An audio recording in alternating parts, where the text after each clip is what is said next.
Hey students, so today we're going to dive into the Bible story of the Garden of Gethsemane. So just to start, I'm going to read the story for you guys. Then Jesus went with his disciples to a place called Gethsemane, and he said to them, "Sit here while I go over there and pray." He took Peter and the two sons of Zebedee along with him, and he began to be sorrowful and troubled. Then he said to them, "My soul is overwhelmed with sorrow to the point of death. Stay here and keep watch with me."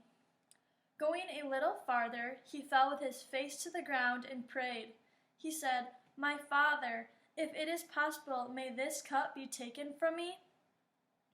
Yet not as I will, but as you will." Then he returned to his disciples and found them sleeping. "Could you men not keep watch with me for 1 hour?" he asked Peter.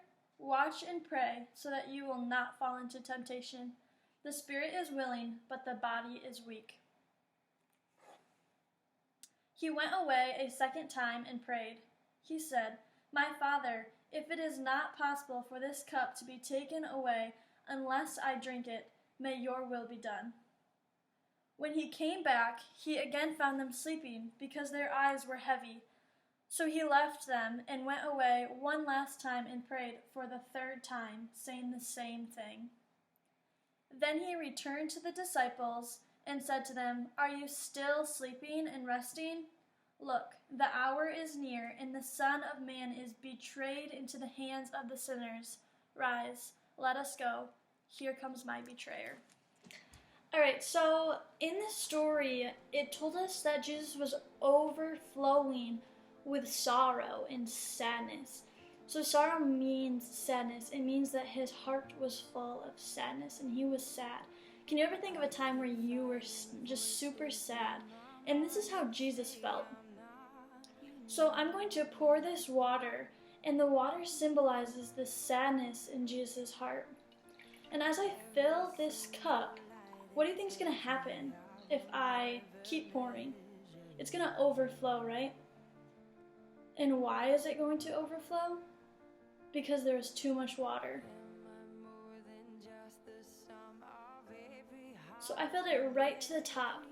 But this story told us that Jesus was overflowing with sorrow and sadness. So as I keep pouring, the cup overflows with water and it comes out. It's just a lot of sorrow and a lot of sadness.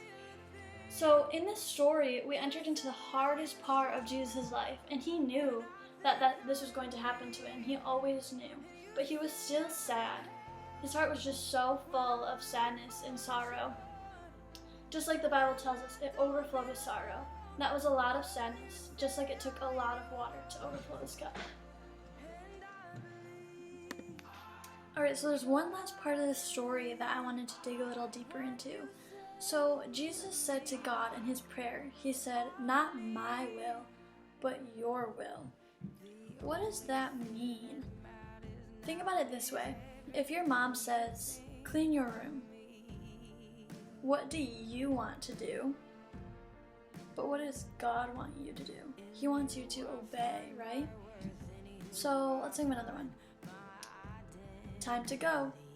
If your mom says, "Time to go," what do you want to do when she says that? But what does God want you to do? God wants you to obey.